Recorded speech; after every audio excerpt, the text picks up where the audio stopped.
This is Pet Life Radio. Let's talk pets. Welcome to Animal Rights on Pet Life Radio. This is your host, Tim Link, and I'm so glad you're joining us today. We have a super fun show today. We've got a master illustrator, author of multiple books, and the latest one is Lulu Didn't Want a Dog. I wonder who didn't want the dog. So we're going to talk, of course, to author Laurel Molk about that, and maybe not give away everything in the book, but it's going to be a fun little chat. I want to talk to her a little bit about writing of the book, and also a little bit about the illustrations, how those came about, and how it's just so easy to do. So, So everybody hang tight. We'll come back right after this commercial break. You're listening to Animal Rights on Pet Life Radio. Take a bite out of your competition. Advertise your business with an ad in Pet Life Radio podcasts and radio shows. There is no other pet-related media that is as large and reaches more pet parents and pet lovers than Pet Life Radio. With over 7 million monthly listeners, Pet Life Radio podcasts are available on all major podcast platforms. And our live radio stream goes out to over 250 million subscribers on iHeartRadio, Odyssey, TuneIn, and other streaming apps. For more information on how you can advertise on the #1 pet podcast and radio network, visit PetLifeRadio.com/advertise today. Let's Talk Pets on PetLifeRadio.com. All right, joining me now is multi-author of numerous children's books and multiple writings all the way around, and of course, master illustrator Laurel Molk. Laurel, welcome to the show. Thank you so much for having me. Well, we're super excited about it. I love the book, and I love the illustrations. Of course, we're talking about Lulu Didn't Want a Dog. So tell us a little bit about this particular book and how it came about, and a little bit about the illustrations and things within the book. So Calvin is my dog at present. And Calvin was a persistent puppy in dog trainer terms. Stubborn. A bit of a fixer-upper in real estate terms. He was a whirling dervish. He ate everything in sight. He bit and bit and bit and nipped, and he jumped, and he was a lot like us. So I worked with positive reward trainers, and one of them said to me, after Calvin jumped on her a million times, "Laurel, you have the dog you have." And then she added, "You have the husband you have." So he's now 11. So the story has been percolating for at least 10 years now. And that's how it started. I love it. And now it's more than just a book about your dog and your husband. Both Yes. works in progress. So I understand that one completely. Right. But the premise of the book, tell us a little bit about that, because obviously it's not necessarily about your dog, but I know that your dog was your muse when putting the concept together. The concept was, or the idea of the story is, you have the dog you have. And Lulu did not want a dog. She loved her life. She's very happy. And she was mortified to find out that she was getting a dog. And not only a dog, but a big, loud, rude, slobbery mess of a dog. And the book then shows their progress and how they came to grips with it, and how they came to, how Lulu did. Gus was on board from the get-go. I love it. And of course, Lulu is a cat. That's the key thing behind it. And we know kitty cats rule the roost to begin with.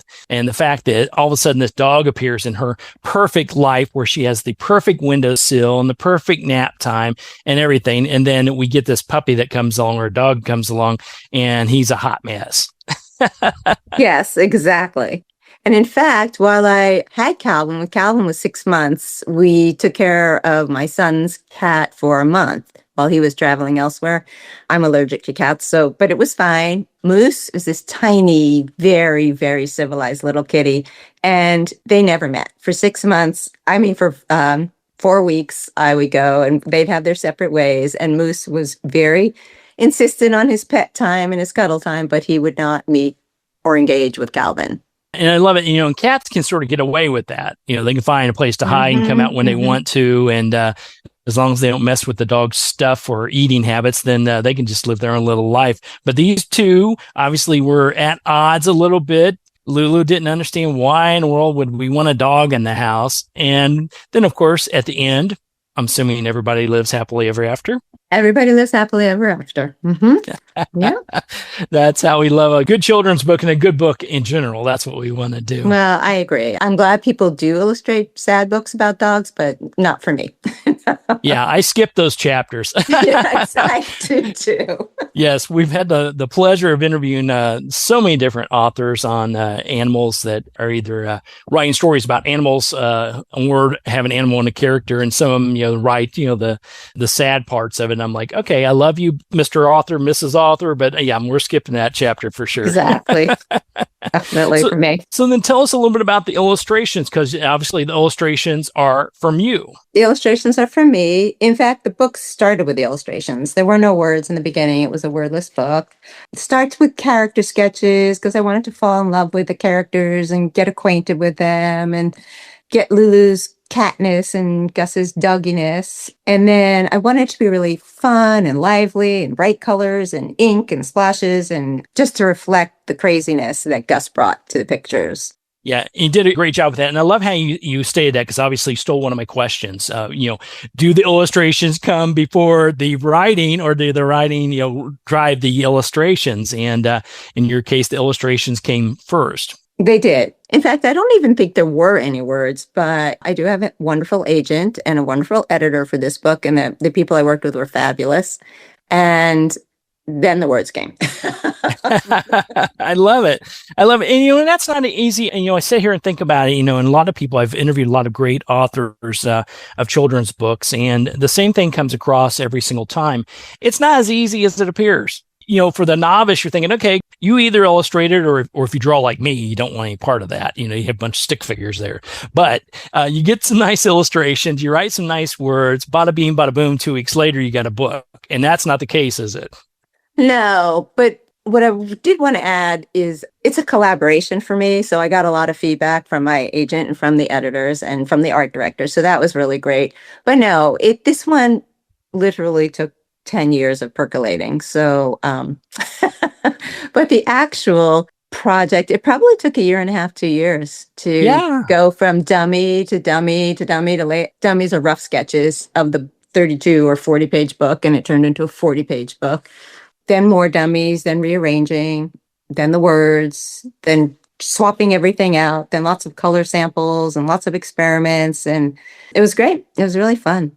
I love that. And 10 years to percolate. You had to percolate a good story and put together the illustrations. And then you still throw in another 1.5 of putting it all together and getting it out there so everybody can enjoy it. Well, I was doing other books in the interim. So it wasn't 10 years of just sitting percolating, but yes, it took 10 years to actually gel into a story that I could make work. Yeah, and I look at it, it's not that easy, because a lot of times, no matter what you're writing, whether it's fiction, nonfiction, or children's books, youth book, whatever it may be, you come with an idea and the story and you start to write the story, but it may not be the right timing. Or like you said, you're doing multiple projects, or you're writing, columns and articles on the side to pay the bills while this is brewing. Sometimes it gets put on the shelf, and sometimes an editor comes along and says, well, that's not quite what we're looking for, but do you have something like this? And you're like, oh, hold on. Let me pull it off the shelf and blow some dust off of it, and voila, there you go. True.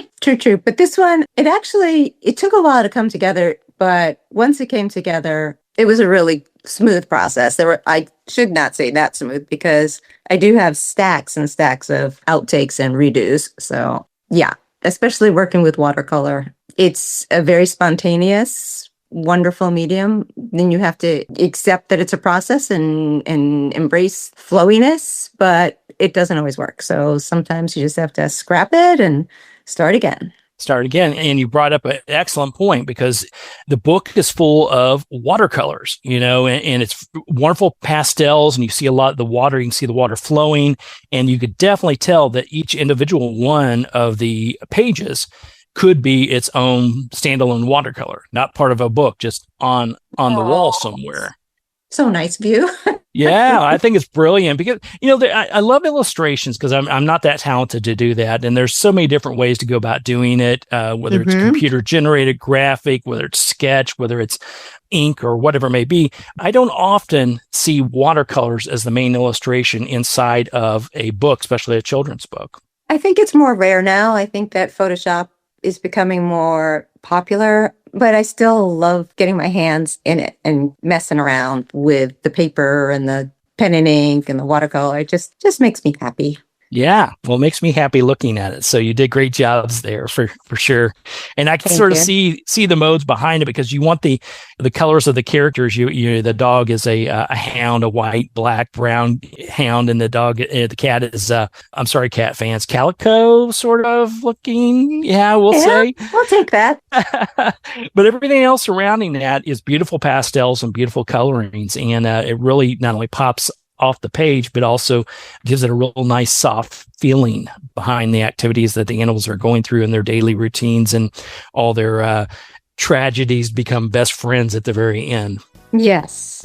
I love that part of it. So we're going to take a quick commercial break. We'll come back and continue our conversation with author and illustrator Laurel Molk and pick her brain a little bit more about writing of the book, as well as just putting it all together. So everybody hang tight. We'll come back right after this commercial break. You're listening to Animal Rights on Pet Life Radio.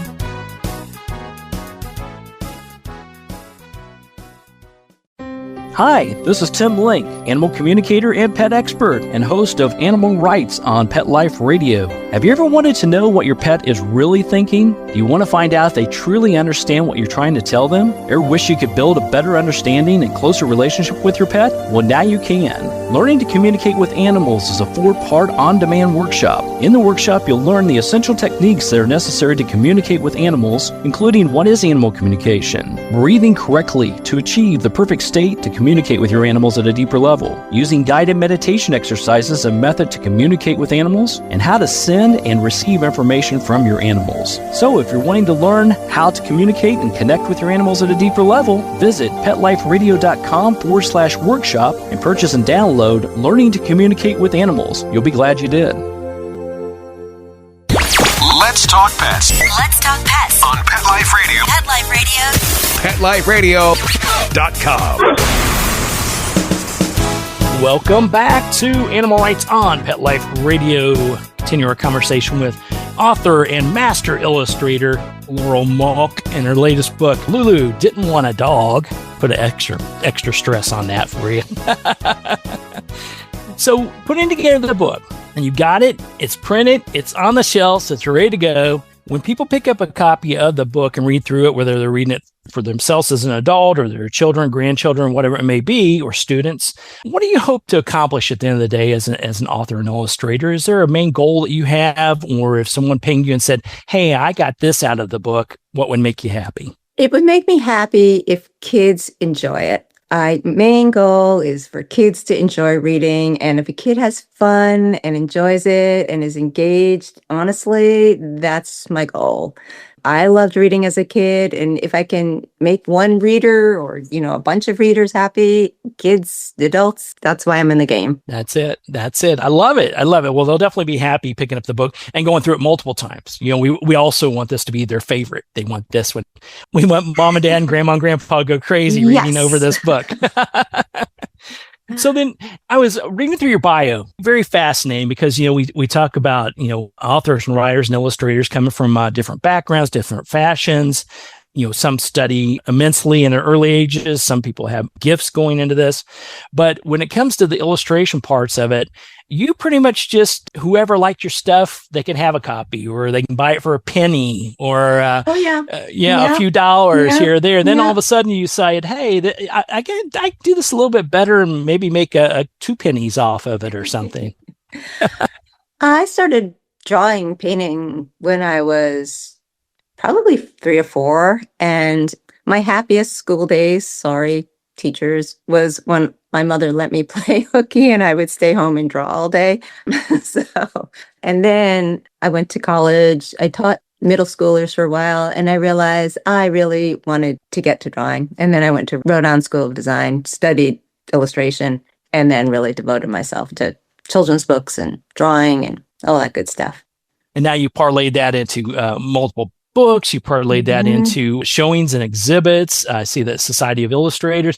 I mean, that's just a fantastic thing that to realize, okay, I've got a gift and a passion at very early age, and you continue to develop that. Yes, we have to pay bills and do other jobs and find ourselves. But at the end of the day, you circle back around to what your true purpose is, I would say. Yeah. It's true. And even the stuff when I graduated RISD and I had to pay the bills, all that was kind of a blast. I worked for some athletic companies and I designed T-shirts and back in the day when there weren't bike helmets, more of those racing bike hats and shoes, running shoes. I mean, and I live near Boston, so I designed street windows on Newbury Street, and it was fun. It's all been fun. It's really, you're right. It's really great to be able to have a passion and just run with it. Yeah. Yeah. And I think that's the key thing behind it.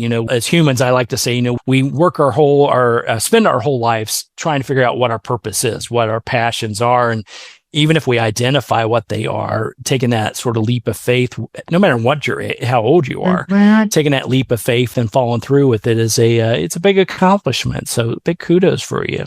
Thank you. I have to say, as an artist, it's kind of a big leap of faith that you're going to make a living out of it. It is. I always say you find your purpose, you find your passion, and the money will come. That's what I live by. Hopefully my debtors will agree with that but it's worked for me so far. So I'm going to stick with that philosophy. Where can people pick up a copy of the book, Lulu Didn't Want a Dog, and all of your other writings? Where can they find out about you, where you're going to be, how they can see your art and your exhibits and your book signings, all that wonderful stuff? I have a website so they can see a bunch of that stuff. It's laurelmolk.com. And I just started an Instagram account, and that's Laurel Molk. So easy to find. There you go. Well, we'll definitely get those posted. Everybody pick up a copy of the book. It's Lulu Didn't Want a Dog, Laurel Molk, and pick up all the other wonderful writings. Keep track of what Laurel's doing in all of her exhibits. And Laurel, congratulations on a job fantastically done. And I'll look forward to chatting with you again when the next one comes out. No pressure. Oh, thank you for having me on the show. I really, really appreciate it. It's been really great fun. Oh, my pleasure. My pleasure. Well, we're coming to the end of the show today. I want to thank everyone for listening to Animal Rights on Pet Life Radio. I want to thank the producers and sponsors for making the show possible. If you have any questions, comments, ideas, or people you want to hear from the most, drop us a line at petliferadio.com, and we'll be glad to answer your questions, entertain your comments, and bring on all those fabulous people you want to see and hear from. That's at petliferadio.com. So until next time, write a great story about the animals in your life, and who knows, you may be the next guest on Animal Rights on Pet Life Radio. Have a great day. Let's Talk Pets, every week on demand, only on PetLifeRadio.com.